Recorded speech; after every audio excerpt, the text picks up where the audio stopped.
அனைவருக்கும் வணக்கம். வானவில் டிவி வழங்கும் இது உங்கள் பேசும் நேரம். Connecting you with medical experts.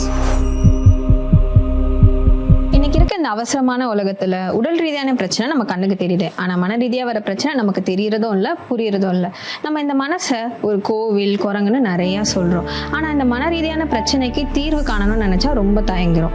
இந்த சமுதாயத்துல இந்த தயக்கத்தை உடைச்சு மனசே ப்ளீஸ் ரிலாக்ஸ்னு ஹாப்பியா வாழ எல்லாருக்கும் ஆசை தான். ஆனா இந்த மனநல பத்தி நிறைய கேள்விகளும் சந்தேகங்களும் எல்லாருக்கும் இருக்கு. ஸோ இதை பத்திலாம் பேசதான் நம்ம கூட இன்னைக்கு ஜாயின் பண்ணியிருக்காங்க doctor Sivabalan sir. So doctor, கோவம் வர்றது, டிப்ரெஷன், ஆன்சைட்டி இந்த மாதிரி விஷயம் இருக்கும்போது ஒரு சிலர் தன்னைத்தானே ஹார்ம் பண்ணிக்கிறாங்க. அது ஒரு கட்டத்துக்கு மேல என்னன்னா மற்றவங்களையும் ஹார்ம் பண்ண ஆரம்பிச்சிட்டாங்க. இப்போ சும்மா ஒரு உதாரணமா சொன்னோன்னா, இப்போ பேரண்ட்ஸ் ஒரு கோவத்துல பசங்களை அடிக்கிறது, இப்போ வெளியே ஃப்ரெண்ட்ஸோட போகும்போது அவனுக்கு ஏதோ ஒரு கோவத்துல ஃப்ரெண்ட்ஸையே திட்டுறது, ஃப்ரெண்டா இருந்தாலுமே அடிக்கிறது, திட்டுறது, பப்ளிக் பிளேஸ்ல சில பேர் கத்துறது, இதெல்லாம் நார்மலா எப்படி? இந்த ஒரு வன்முறை அப்படின்றது இருக்கு இல்லையா, ஒரு ஃபிசிக்கலாக அப்யூஸ் பண்ணுறது ஒருத்தரை. இந்த ஃபிசிக்கலாக அப்யூஸ் பண்ணுறது எந்த காரணங்களுக்காக பண்ணாலும் அது நார்மல் கிடையாது. இப்போ என் குழந்தை தானே நான் அடிக்கலாம் அப்படி கிடையாது. அது அதாவது நீங்கள் எதையுமே ஒரு ஃபிசிக்கல் அப்யூஸை பயன்படுத்தி ஒரு விஷயத்தை சாதிக்க முடியாது. இது ஒரு பக்கம் இருக்குது. இந்த மன ரீதியாக ஒருத்தர் பாதிப்படையும் போது ரெண்டு முக்கியமான பிரச்சனைகள், ஒரு எக்ஸ்ட்ரீம் மனநிலை பாதிப்பு நடந்துச்சுன்னா ரெண்டு முக்கியமான பிரச்சனைகள் நடக்கும். ஒன்று அவங்களையே ஹார்ம் பண்ணிப்பாங்க, இல்லைன்னா மற்றவங்கள ஹார்ம் பண்ணுவாங்க. இந்த ஹார்ம் பண்ணுற டெண்டன்சி இருக்கு இல்லையா, இது ஒரு சாதாரண ஒரு எளிய ஒரு மனநல பிரச்சனைகளில் வராது. ரொம்ப சிவியரான ஒரு பிரச்சனை, நீங்கள் சரியே செய்யாமல் ட்ரீட்மெண்ட்டே பண்ணாமல் ஒரு மனநல பிரச்சனை நீங்கள் அதிகமாகிட்டே போகுதுன்னா அந்த ஒரு எக்ஸ்ட்ரீமான ஸ்டேட்டில் தான் இந்த ஹார்மிங் டெண்டன்சியே வரும். இந்த காயப்படுத்துறதுன்றது சில நேரம் செல்ஃப் ஹார்மாக இருக்கும், சில நேரம் மற்றவங்கள ஹார்ம் பண்ணுவாங்க. எப்போ இந்த செல்ஃப் ஹார்ம் வரும் அப்படின்னா, நான் வாழ்கிறதுக்கே தகுதி இல்லை, நான் சந்திக்கக்கூடிய பிரச்சனைகள் எல்லாத்துக்குமே நான் தான் காரணம், நான் சரியில்லை அதனால தான் நான் கஷ்டப்படுறேன், நான் சரியில்லை அதனால தான் மற்றவங்க என்னால் கஷ்டப்படுறாங்க அப்படின்ற எண்ணம் வரும்போது அவங்களையே ஹார்ம் பண்ணிப்பாங்க. இல்லை, நான் படுற கஷ்டம் எல்லாத்துக்கும் மற்றவங்க தான் காரணம், அவங்க சரியில்லை அதனால் நான் கஷ்டப்படுறேன், அவங்க நல்லா இருந்தாங்கன்னா நான் கஷ்டப்பட்டுருக்க மாட்டேன் அப்படின்ற எண்ணம் இருக்கும்போது அடுத்தவங்கள ஹார்ம் பண்ண ஆரம்பிப்பாங்க. இது எல்லாமே ஒரு தீவிரமான ஒரு மனநல பிரச்சனையோட வெளிப்பாடுகள் தான். மற்றபடி ஒரு அன்றாட வாழ்க்கையில் நம்ம போட்டு நம்ம பிள்ளைங்களை அடிக்கிறதோ, இல்லை ஃப்ரெண்ட்ஸுக்குள்ளே ஏதாவது பேசிக்கிட்டு இருக்கும்போது ஒரு கோவப்பட்டு சண்டை போடுறது, அதெல்லாமே ஒரு ரியாக்ஷனரியாக ஒரு சுச்சுவேஷனல், அந்த நேரத்தில் என் மூடு சரியில்லை அதனால் நான் அப்படி பண்ணிட்டேன். இந்த வன்முறை சம்பவங்களை நம்ம சொசைட்டி என்ன பண்ணுதுன்னா என்கரேஜ் பண்ணுறதுனால ஒரு சினிமா மாதிரியான ஊடகங்கள்லாம் அடுத்தவனை போட்டு அடிக்கிறதெல்லாம் நியாயம்தான் அப்படின்ற மாதிரி இதை ரொமான்டிசைஸ் பண்ணுறதுனால ரியாக்ஷனரியாக நடக்கக்கூடிய வன்முறை சம்பவங்கள் ரொம்ப அதிகமாக சொசைட்டியில் நடக்குது. ரியாக்ஷனரி இந்த சென்ஸ்னா அந்த சுச்சுவேஷனில் அவன் சரியில்லை அதனால் அப்படி நடந்துக்கிட்டான். பட் ஒரு மன ரீதியான பிரச்சனைன்றது ரியாக்ஷனரி கிடையாது, அந்த சுச்சுவேஷன் பிரச்சனை இல்லை, எனக்குள்ளே ஏதோ ஒரு பாதிப்பு இருக்குது அதனால் நான் அப்படி நடந்துக்கிறேன். இது வேற. ஒரு சொசைட்டியில் நம்ம பார்க்கக்கூடிய இந்த வன்முறை சம்பவங்கள்ன்றது வேற. அது சொசைட்டி அதை அப்ரிஷியேட் பண்ணுறதுனால, சொசைட்டி அதை என்கரேஜ் பண்ணுறதுனால இது மாதிரியான வன்முறை சம்பவங்கள்லாம் ரொம்ப அதிகமாக நடக்குது. அப்போ அதெல்லாம் புரிஞ்சுக்கிட்டு சொசைட்டி இந்த வன்முறைக்கு எதிரான ஒரு மனநிலையை ஒரு ஒட்டுமொத்தமாக வளர்த்தெடுக்கும் போது தான், இல்லை ஃபிசிக்கலி அப்யூஸ் பண்ணுறது தப்பு அப்படின்னு ஒருத்தருக்கு புரியும் போது தான் இப்படிப்பட்ட சம்பவங்களில் ஈடுபடாமல் இருப்பாங்க. இப்போது யங்ஸ்டர்ஸ்லாம் இருக்காங்களே, யங்ஸ்டர்ஸ் ஃபோன் எப்போ பாரு இப்போ ஃபோனை ஸ்க்ரால் பண்ணுறதா இருக்குது. நாங்கள் நிறையா இப்போ அவங்க தான் நிறையா சொல்கிறாங்க, நான் டிப்ரெஷனில் இருக்கேன், இந்த ஃபோன் ஸ்க்ரால் பண்ணுறதாலே நான் பாதிக்கப்படுறேன், அதில் வர கமெண்ட்ஸ் அதெல்லாம் பார்த்தும் எனக்கு அஃபெக்ட் ஆகுது அப்படிலாம் சொல்கிறாங்க. அது உண்மைதானா? அந்த மாதிரி பார்த்தா நமக்கு அஃபெக்ட் ஆகுமா? அதாவது இன்னைக்கு உள்ள சூழலில் ஒரு இன்ஸ்டா ஒரு அரை மணி நேரம் ஒருத்தன் பார்த்துட்டு இருந்தானா அவனோட மனசு பாதிப்படைகிறதுக்கான எல்லா வாய்ப்புகளும் இருக்குது. ஏன்னா நீங்கள் பார்க்கக்கூடிய ஒரு சமூக வலைதளங்களில் ஒரு நேர்மறையான, ஒரு ப்ரொடக்டிவான, ஒரு ஹெல்த்தியான எந்த விஷயத்தையுமே நம்ம பார்க்க முடியறது இல்லை. எல்லாமே ஒரு எதிர்மறையான, மக்களுக்கு ஒரு அதிர்ச்சியை கொடுக்கக்கூடிய, இல்லை யாரையாவது புள்ளி பண்ணக்கூடிய, இல்லை இவன் போட்டு அவனை திட்டுறான், அவன் போட்டு இவனை திட்டுறான், இல்லை இவன் தான் சரின்னு ஒருத்தன் சொல்கிறான், இது மாதிரியான ஒரு டிஸ்கிரிமினேஷன், ஒரு ஹேட்டட்னஸ், ஒரு வெறுப்பு, ஒரு வன்மம், ஸோ இது மாதிரியான ஒரு அதிர்ச்சி அளிக்கக்கூடிய ஒரு மனதளவில் எல்லாத்தையும் டிஸ்டர்ப் பண்ணக்கூடிய விஷயங்கள் தான் இன்றைக்கி சோஷியல் மீடியாவில் ரொம்ப அதிகமாக இருக்குது.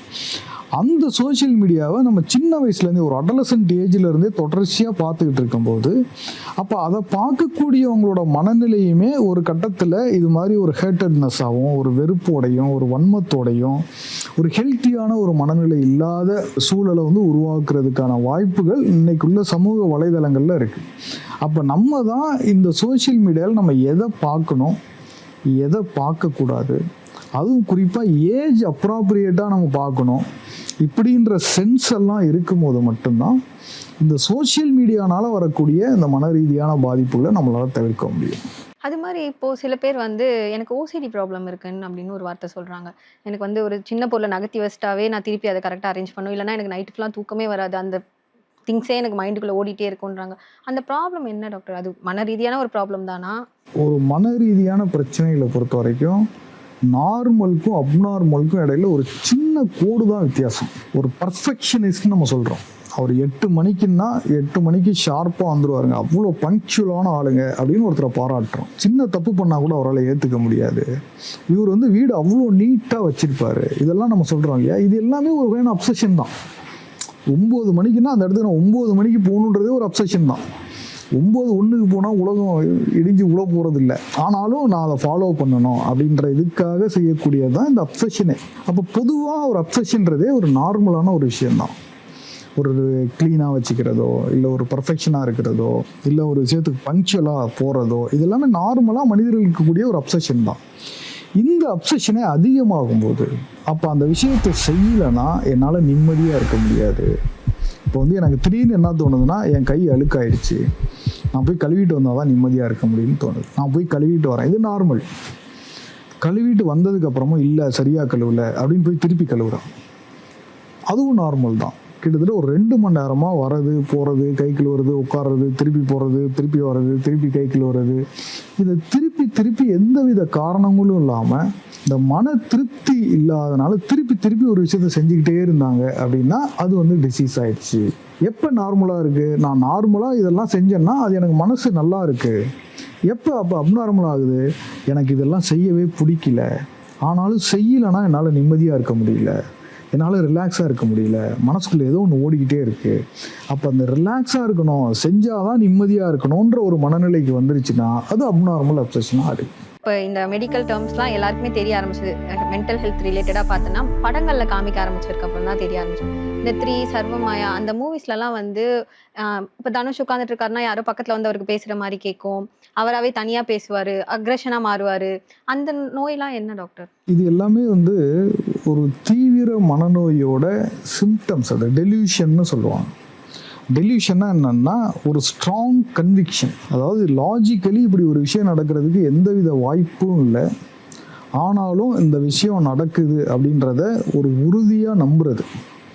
எனக்கு எதிராக யாரோ சதி பண்ணுறாங்க, உண்மையிலேயே சதி பண்ணுறதுக்கெல்லாம் வாய்ப்புகள் இருக்குது, பட் அப்படிப்பட்ட எந்த முகாந்திரமும் இல்லாமல், அப்படிப்பட்ட எந்த சூழலும் இல்லாமல் ஒருத்தர் சாதாரணமாக செய்கிற விஷயத்தெல்லாம் கூட எனக்காக தான் அப்படி செய்கிறாங்க, இவங்க என்னை தொடர்ச்சியாக ஃபாலோ பண்ணுறாங்க, இவங்க எனக்கு தொடர்ச்சியாக சதி பண்ணுறாங்க, சாதாரணமாக ஒருத்தர் சிரித்தா கூட அவர் என்னை பார்த்து தான் சிரிக்கிறார், இது மாதிரி ஒரு ஸ்ட்ராங் கன்விக்ஷன், இதுக்கு பேர் தான் ஒரு டெலியூஷன்.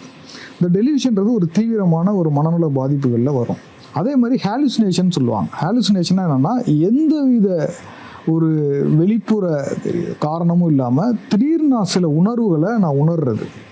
உதாரணத்துக்கு யாருமே இருக்க மாட்டாங்க, ஆனால் யாரோ பேசுகிற குரல் மட்டும் எனக்கு கேட்கும், அது ஆடிட்டரி ஹாலுசினேஷன். அதே மாதிரி யாருமே இருக்க மாட்டாங்க, ஆனால் என்னால் சில உருவங்களை பார்க்க முடியும், அது வந்து விஷுவல் ஹாலுசினேஷன். யாருமே என்னை தொட மாட்டாங்க, ஆனால் யாரோ என்னை தொடர உணர்வு இருக்கும், அது மாதிரி டாக்டைல் ஹாலுசினேஷன். அது மாதிரி பல்வேறு எந்தவித வெளிப்புற ஸ்டிமுலஸும் இல்லாமல் தொடர்ச்சியாக எனக்குள்ள ஒரு உணர்வு, ஏதோ ஒரு உணர்வு, இது எனக்கு கேட்டுக்கிட்டே இருக்குது, எனக்கு அந்த உணர்வு வந்துக்கிட்டே இருக்குன்னா அது பேர் ஹாலுசினேஷன். இது எல்லாமே ஒரு தீவிர மனநோயில் வரக்கூடிய சிம்டம்ஸ். அது இது எல்லாத்தையுமே இன்றைக்கி சினிமாக்கள்லாம் என்ன பண்ணிடுச்சுன்னா அது ரொம்ப நார்மலைஸ் பண்ணிடுச்சு. ஒரு ஃப்ரெண்டு இருக்கான், அந்த ஃப்ரெண்டை வந்து நீங்கள் முழுசாக நம்பலை அப்படின்னா நீ வந்து ஒரு டெலிவரியில் இருக்க, இது ஒரு சந்தேகம். அது அப்போ நார்மலாக இருக்கக்கூடிய இந்த உணர்வுகளையே நம்ம ஒரு மெடிக்கல் டேர்ம் சொல்லி அழைக்க ஆரம்பிச்சிடறோம். எனக்கு கவலையாக இருக்குன்றத டிப்ரெஷனாக இருக்குன்னு சொல்கிறேன். ஒரு குழந்தை பிறக்கும் போது எப்படி இருக்குன்னா ஒரு பயங்கர மூட் ஸ்விங்ஸ்லாம் இருக்கும். எனக்கு போஸ்ட்மார்ட்டம் டிப்ரெஷன் இருக்குது. ஒருத்தர் வந்து ரொம்ப கோவப்படுறாரு, ஒரு மாதிரி இன்ஸ்டேபிளாக நடந்துக்கிறாருன்னா அவருக்கு வந்து பார்டர் லைன் இருக்குது. ஒருத்தர் அவரை பற்றியே பெருமை பேசிக்கிறாருன்னா இவர் வந்து நார்சிஸ்டிக்காக இருக்கார். ஒரு மெடிக்கல் டேர்ம்ஸ் எல்லாத்தையுமே நம்மளோட நார்மல் பிஹேவியர் கூட வந்து அட்டாச் பண்ணிக்கிட்டு நம்மளே எனக்கு ஏதோ ஒரு பெரிய பிரச்சனையாக இருக்காதுன்னு நினச்சிக்கிறோம். ஒரு மன ரீதியாக நீங்கள் எதெல்லாம் பிரச்சனைன்னு நினைக்கிறீங்களோ அது எல்லாமே நார்மலாக இருக்கக்கூடிய உணர்வுகளாக கூட இருக்கலாம். இந்த நார்மலாக இருக்கக்கூடிய உணர்வுகளும் நார்மலாக இருக்கக்கூடிய எண்ணங்களும் என்னைக்கு உங்களையும் மற்றவங்களையும் தொடர்ச்சியாக தொந்தரவு பண்ணுதோ அதனால் உங்களோட அன்றாட வாழ்க்கையும் உங்களோட சுற்றி உள்ளவங்களோட அன்றாட வாழ்க்கையும் பாதிக்கப்படுதோ அப்போ தான் அது ஒரு டிசீஸ் ஆகிருக்குன்னு அர்த்தம். அது இல்லாத வரைக்கும் எந்த சிந்தனைகள் வேணாலும் இருக்கலாம், எந்த உணர்வுகள் வேணாலும் இருக்கலாம், எப்படி வேணாலும் யோசனைகள் வரலாம். இது எல்லாமே நார்மல் தான். எப்போ அது பாதிக்குதோ, உங்களையும் மற்றவங்களையும் பாதிக்குதோ அப்போ தான் அது ஒரு டிசீஸாக மாறுதுன்னு அர்த்தம். இப்போ சைக்கோலாம் காட்டுறாங்க, படங்கள்ல ஒரு சைக்கோ காட்டுறாங்க, அவங்களுக்கு ஒரு பேக் ஸ்டோரி கொடுப்பாங்க. அவங்க சின்ன வயசுல எப்படி பாதிக்கப்பட்டதால் தான் அவங்க இப்போ சைக்கோவா மாறி இருக்காங்க. அதெல்லாம் உண்மையா? இந்த சின்ன வயசுல ஒரு பாதிப்பு ஏற்பட்டதால் தான் அவங்க போக போக அந்த சைக்கோ கேரக்டர் வருமா அவங்களுக்கு? அதெல்லாம் வந்து ஒரு 19ஆம் நூற்றாண்டில் ஏன் இந்த மனநோயெல்லாம் வருதுன்னே தெரியாத இருந்த காலகட்டத்தில் மனிதர்கள் என்ன நினச்சாங்க, சின்ன வயசில் அவனுக்கு இவ்வளோ பிரச்சனை இருந்துச்சுப்பா அதனால தான்ப்பா அப்படி ஆகிட்டான் அப்படின்னு சொன்ன காரணங்கள். இன்றைக்கெல்லாம் மனநல மருத்துவத்தில் நிறைய அறிவியல் மருத்துவ முறைகள்லாம் வளர்ந்து ஒரு மனநோய் ஏன் வருது, அதற்கான மூளை எந்த வகையில் பாதிப்படையுதுன்ற அளவுக்கு ரொம்ப துல்லியமாக கணக்கிட்டு சொல்லிட்டாங்க. இப்போல்லாம் இந்த சைல்டுஹுட் ஹிஸ்ட்ரியே கிடையாது. உண்மையிலேயே எந்த சீரியல் கில்லரும் மனநோயாளி கிடையாது. இப்போ உதாரணத்துக்கு நீங்கள் பார்த்தீங்கன்னா சென்னையில் வந்து மனநல மருத்துவமனை இருக்குது கீழ்ப்பாக்கத்தில். கிட்டத்தட்ட 2000 நோயாளிகள் இருக்காங்க. அங்கே எந்த வன்முறை சம்பவங்களும் நடக்கலையே. அதே அந்த மென்டல் ஹாஸ்பிட்டல் வெளியே அந்த கேட்டுக்கு வெளியே தானே எல்லா வன்முறை சம்பவங்களும் நடக்குது.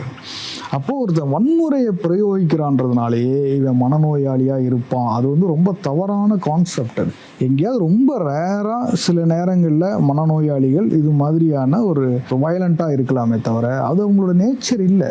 ஒரு சீரியல் கில்லர்னு இருக்கிறான்னா அவன் எல்லா கொலைகளையும் திட்டமிட்டு செய்யக்கூடியவனாக இருப்பான். எல்லாத்துக்கும் அவனுக்கு ஒரு நோக்கம் இருக்கக்கூடியவனாக இருக்கான். மனநோயாளிகளால் எதையுமே திட்டமிட முடியாது. அவங்களுக்கு எந்த வித நோக்கமும் இருக்காது.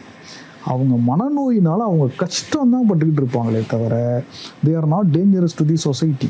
ஒரு மன ரீதியாக யாருக்காவது ஒரு பிரச்சனை வந்துருச்சுனாவே உடனடியாக ஒரு சைக்கோ, உடனடியாக ஒரு பைத்தியம், இவன் வந்து டேஞ்சர் ஆயிடுவான், உள்ளவங்களுக்குலாம் இவனால் ஆபத்து வந்துடும் அப்படின்னு நம்ம நினைக்கிறதுனால நம்ம மனசில் வரக்கூடிய சின்ன சின்ன பிரச்சனைகள்லாம் கூட நம்மளால் வெளியே சொல்ல முடிகிறது. ஏன்னா வெளியே சொன்னோன்னாவே என்ன பண்ணிடுறான், நீ சைக்கோன்னு முத்திரை குத்திடுறான் இல்லையா. நம்மளோட அன்றாட வாழ்க்கையிலேயே நமக்கு இருக்கக்கூடிய மன ரீதியான பிரச்சனைகள்லேருந்து நம்ம வெளியே போகிறதுக்கே நம்ம தயங்குறோம்.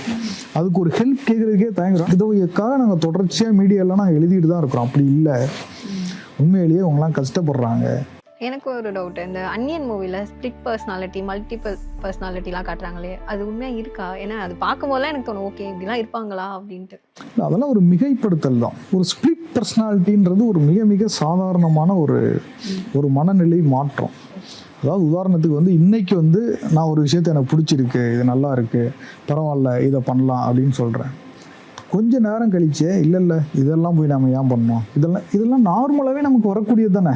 ஆமாம், இப்போ இந்த ஆக்டர் என்னப்பா ரொம்ப சூப்பராக நடிக்கிறாருப்பா அப்படி சொல்கிறோம்.